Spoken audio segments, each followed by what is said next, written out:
अथ तृतीयोऽध्यायः। नारद उवाच ज्ञानयज्ञम् करिष्यामि शुकशास्त्रकथोज्ज्वलम् भक्तिज्ञानविरागाणाम् स्थापनार्थम् प्रयत्नतः कुत्र कार्यो मया यज्ञः स्थलम् तद्वाच्यतामिह। महिमा शुकशास्त्रस्य वक्तव्यो वेदपारगैः कियद्भिर्दिवसैः श्राव्या श्रीमद्भागवती कथा को विधिस्तत्र कर्तव्यो ममेदम् ब्रुवतामितः। कुमारावूचुः शृणु नारद वक्ष्यामो विनम्राय विवेकिने गङ्गाद्वारसमीपे तु तटम् आनन्दनामकम् नानाऋषिगणैर्जुष्टम् देवसिद्धनिषेवितम् नानातरुलताकीर्णम् नवकोमलवालुकम् रम्यम् एकान्तदेशस्थम् हेमपद्मसुसौरभम् यत्समीपस्थजीवानाम् वैरम् चेतसि न स्थितम् ज्ञानयज्ञस्त्वया तत्र कर्तव्यो ह्यप्रयत्नतः। अपूर्वरसरूपा च कथा तत्र भविष्यति पुरस्तम् निर्बलम् चैव जराजीर्णकलेवरम् तद्वयम् च पुरस्कृत्य भक्तिस्तत्रागमिष्यति। यत्र भागवती वार्ता तत्र भक्त्यादिकम् व्रजेत् कथाशब्दम् समाकर्ण्य तत्रिकम् तरुणायते। सूत उवाच एवमुक्त्वा कुमारास्ते नारदेन समम् ततः गङ्गातटम् समाजग्मुः कथापानाय सत्वराः। यदा यातास्तटम् ते तु तदा कोलाहलोऽप्यभूत् भूर्लोके देवलोके च ब्रह्मलोके तथैव च। श्रीभागवतपीयूषपानाय रसलम्पटाः धावन्तोऽप्याययुः सर्वे प्रथमम् ये च वैष्णवाः।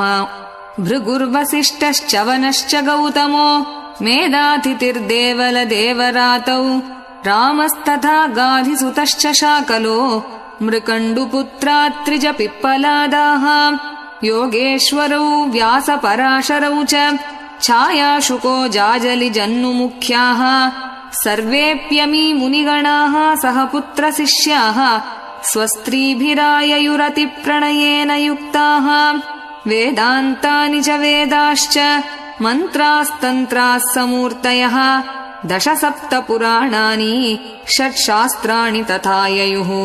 गङ्गाद्याः सरितस्तत्र पुष्करादिसरांसि च क्षेत्राणि च दिशः सर्वा दण्डकादिवनानि च नगादयो ययुस्तत्र देवगन्धर्वदानवाः। गुरुत्वात् तत्र नायातान् भृगुः सम्बोध्य चानयत् दीक्षिता नारदेनाथ दत्तम् आसनमुत्तमम्। कुमारा वन्दिताः सर्वैः निषेदुः कृष्णतत्पराः वैष्णवाश्च विरक्ताश्च न्यासिनो ब्रह्मचारिणः मुखभागे स्थितास्ते च तदग्रे नारदस्थितः। एकभागे ऋषिगणाः तदन्यत्र दिवौकसः वेदोपनिषदोऽन्यत्र तीर्थान्यत्र स्त्रियोऽन्यतः। जयशब्दो नमः शब्दः शङ्खशब्दस्तथैव च चूर्णलाजाप्रसूनानाम् निक्षेपः सुमहानभूत्। विमानानि समारुह्य कियन्तो देवनायकाः कल्पवृक्षप्रसूनैस्तान् सर्वांस्तत्र समाकिरन्। सूत उवाच एवम् तेष्वेकचित्तेषु श्रीमद्भागवतस्य च माहात्म्यम् ऊचिरे स्पष्टम् नारदाय महात्मने। कुमारावूचुः अथ ते वर्ण्यतेऽस्माभिः महिमा शुकशास्त्रजः यस्य श्रवणमात्रेण मुक्तिः करतले स्थिता।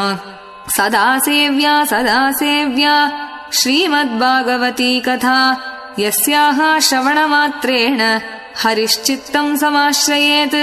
सदा सेव्या श्रीमद्भागवती कथा यस्याः श्रवणमात्रेण हरिश्चित्तम् समाश्रयेत्। ग्रन्थोऽष्टादशसाहस्रो 12 स्कन्धसंहितः परीक्षितशुकसंवादः शृणु भागवतम् च तत्। तावत् संसारचक्रेऽस्मिन् भ्रमते ज्ञानतः पुमान् यावत् कर्णगता नास्ति शुकशास्त्रकथाक्षणम्। किं श्रुतैर्बहुभिः शास्त्रैः पुराणैश्च भ्रमावहैः एकं भागवतं शास्त्रं मुक्तिदानेन गर्जति। कथा भागवतस्यापि नित्यं भवति यद्गृहे तद्गृहं तीर्थरूपं हि वसतां पापनाशनम्। अश्वमेधसहस्राणि वाजपेयशतानि च शुकशास्त्रकथायाश्च कलां नार्हन्ति षोडशीम्। तावत्पापानि देहेऽस्मिन् निवसन्ति तपोधनाः यावन्न श्रूयते सम्यक् श्रीमद्भागवतं नरैः। न गङ्गा न गया काशी पुष्करं न प्रयागकम् शुकशास्त्रकथायाश्च फलेन समतां नयेत्। श्लोकार्धं श्लोकपादं वा नित्यं भागवतोद्भवम् पठस्व स्वमुखेनैव यदीच्छसि परां गतिम्। वेदादिर्वेदमाता च पौरुषं सूक्तमेव च त्रयी भागवतं चैव द्वादशात्मा प्रयागश्च। कालः संवत्सरात्मकः ब्राह्मणाश्चाग्निहोत्रं च सुरभिर्द्वादशी तथा तुलसी च वसन्तश्च पुरुषोत्तम एव च। एतेषां तत्त्वतः प्राज्ञैः न पृथक् भावयिष्यते। यश्च भागवतं शास्त्रं वाचयेत् अर्थतोनिशं जन्मकोटिकृतं पापं नश्यते नात्र संशयः। श्लोकार्धं श्लोकपादं वा पठेद्भागवतं च यः नित्यं पुण्यम् अवाप्नोति राजसूयाश्वमेधयोः। उक्तं भागवतं नित्यं कृतं च हरिचिन्तनं तुलसीपोषणं चैव धेनूनां सेवनं समम्। अन्तकाले तु येनैव श्रूयते शुकशास्त्रवाक् प्रीत्या तस्यैव वैकुण्ठं गोविन्दोऽपि प्रयच्छति। हेमसिंहयुधं चैतद्वैष्णवाय ददाति च कृष्णेन सह सायुज्यं स पुमान् लभते ध्रुवम्। आजन्ममात्रमपि येन शठेन किञ्चित् चित्तं विधाय शुकशास्त्रकथा न पीता चाण्डालवच्च करवद्बत तेन नीतम् मिथ्या स्वजन्म जननी जनि दुःखभाजा। जीवच्छवो निगदितः स तु पापकर्मा येन श्रुतं शुककथा वचनं न किञ्चित्। धिक्तं नरं पशुसमं भुवि भाररूपम् एवं वदन्ति दिवि देव समाजमुख्याः। दुर्लभैव कथालोके श्रीमद्भागवतोद्भवा कोटिजन्मसमुत्तेन पुण्येनैव तु लभ्यते। तेन योगनिधे धीमन् श्रोतव्या सा प्रयत्नतः। दिनानां नियमो नास्ति सर्वदा श्रवणं मतम् सत्येन ब्रह्मचर्येण सर्वदा श्रवणं मतम्। अशक्यत्वात् कलौ बोध्यो विशेषोऽत्र सुखाज्ञयाम्। मनोवृत्तिजयश्चैव नियमाचरणं तथा दीक्षां कर्तुम् अशक्यत्वात् सप्ताहश्रवणं मतम्। श्रद्धातः श्रवणे नित्यम् माघे तावद्धि यत्फलम् तत्फलं शुकदेवेन सप्ताहश्रवणे कृतम्। मनसश्चाजयाद् रोगात् पुंसां चैवायुषः क्षयात् कलेर्दोषबहुत्वाच्च सप्ताहश्रवणं मतम्। यत्फलं नास्ति तपसा न योगेन समाधिना नायासेन तत्सर्वम् सप्ताहश्रवणे लभेत्।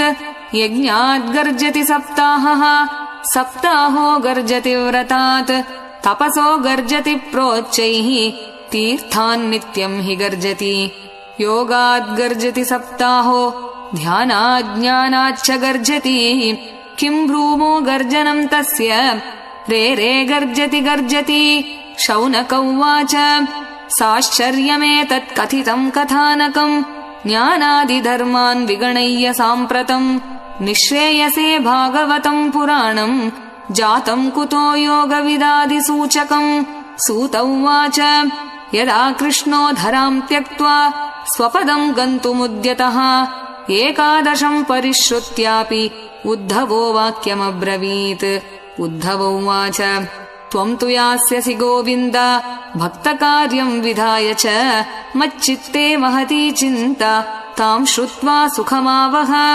आगतोऽयं कलिर्घोरो भविष्यन्ति पुनः कलाः तत्सङ्गेनैव सन्तोऽपि गमिष्यन्त्युग्रताम् यदा तदा भारवती भूमिः गोरूपेयम् कमाश्रयेत् अन्यो न दृश्यते त्राता त्वत्तः कमललोचन अतः सत्सुदयाम् कृत्वा भक्तवत्सलमाव्रज भक्तार्थम् सगुणो जातो निराकारोऽपि चिन्मयः त्वद्वियोगेन ते भक्ताः कथम् स्थास्यन्ति भूतले निर्गुणोपासने कष्टम् अतः किञ्चिद् विचारय इत्युद्धववचः श्रुत्वा प्रभासे अचिन्तयद् हरिः भक्तावलम्बनार्ताय किम् विधेयम् मयेति च स्वकीयम् यद्भवेत्तेजः तच्च भागवते दधात् तिरोधाय प्रविष्टोऽयम् श्रीमद्भागवतार्णवम् स्वकीयम् यद्भवेत्तेजः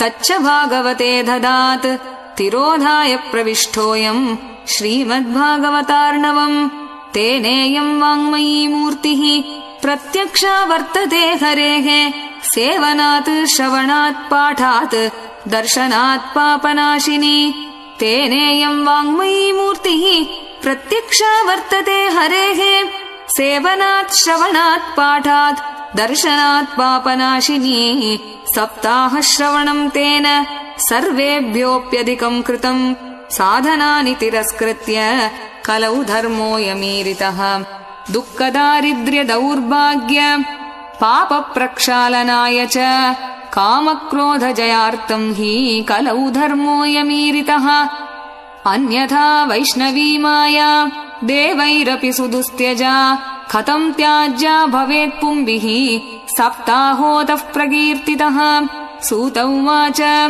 एवम् नगाः श्रवणोरुधर्मे प्रकाश्यमाने ऋषिभिः सभायाम् आश्चर्यमेकम् समभूत्तदानीम् तदुच्यते संशृणु शौनकत्वम् भक्तिः सुतौ तौ तरुणौ गृहीत्वा प्रेमैकरूपा सहसा विरासीत् श्रीकृष्ण गोविन्द हरे मुरारे नाथेति नामानि मुहुर्वदन्ति श्रीकृष्ण गोविन्द हरे मुरारे नाथेति नामानि मुहुर्वदन्ति ताम् चागताम् भागवतार्थभूषाम् सुचारुवेषाम् ददृशुः सदस्याः कथम् प्रविष्टा कथमागतेयम् मध्ये मुनीनाम् इति तर्कयन्तः ऊचुः कुमारा वचनम् तदानीम् कथार्थतो निष्पतिताधुनेयम् एवम् गिरः सा ससुता निशम्य सनत्कुमारम् निजगादनम्रा भक्तिरुवाच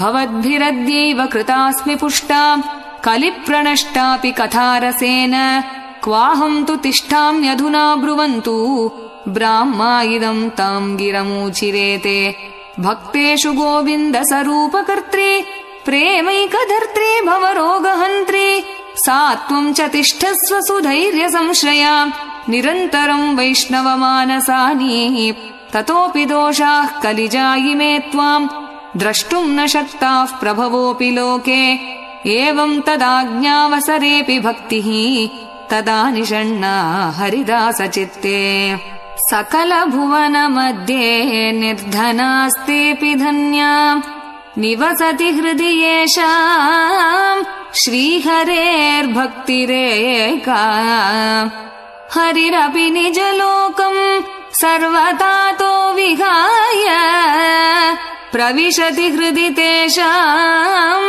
भक्तिसूत्रोपनद्दः सकलभुवनमध्ये निर्धनास्तेऽपि धन्या निवसति हृदि येषाम् श्रीहरेर्भक्तिरेका हरिरपि निजलोकम् सर्वतातो विहाय प्रविशति हृदि तेषाम् भक्तिसूत्रोपनद्दः ब्रूमोद्यते किमधिकम् महिमानमेवम् ब्रह्मात्मकस्य भुवि भागवताभिधस्य यत्संशयान्निगदिते लभते सुभक्ता श्रोतापि कृष्णसमताम् अलमन्यधर्मैः इति श्रीपद्मपुराणे उत्तरखण्डे श्रीमद्भागवतमाहात्म्ये भक्ति